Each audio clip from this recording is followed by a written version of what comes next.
Lanjut materi yang terakhir, yaitu struktur organisasi dan fungsi sel dari hewan.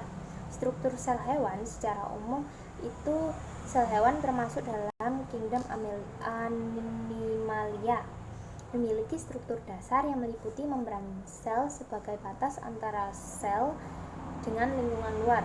Di dalam sel membran terdapat sitoplasma, yaitu cairan kental yang berisi komponen-komponen kecil yang disebut organel dan fungsi spesifik masing-masing. Membran sel berfungsi membatasi sekaligus mengatur interaksi antara sel dan lingkungannya. Fungsi dan sifat membran sel. Membran sel ini adalah struktur terluar sel yang membatasi unit fungsional sel dengan lingkungan luar. Membran sel memiliki sifat selektif sehingga molekul tertentu yang dapat melewati membran sel sesuai kebutuhan sel. Membran ini juga menjaga integritas struktur sel, memastikan sel memiliki batas yang jelas dan fungsi spesifik. Kerusakan membran sel dapat menyebabkan kematian sel atau perubahan bentuk sel yang merugikan. Struktur kimia membran sel. Bagian luar membran bersifat polar, sedangkan bagian dalam bersifat non-polar, mempengaruhi permeabilitas zat melalui membran.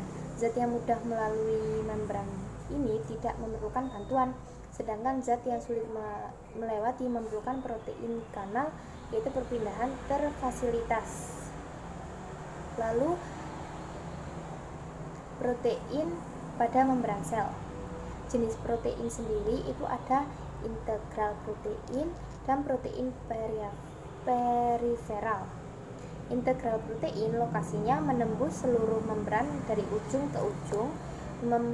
Fungsi utamanya membentuk kanal untuk mengangkut zat reseptor sinyal dan penghubung antar sel.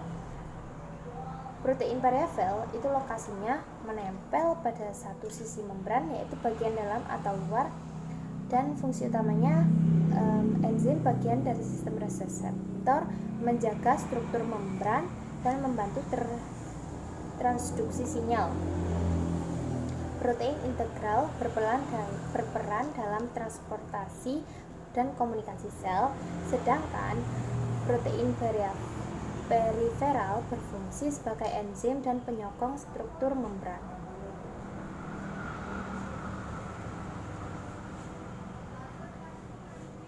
Sekian dari saya. Mohon maaf jika ada salah kata.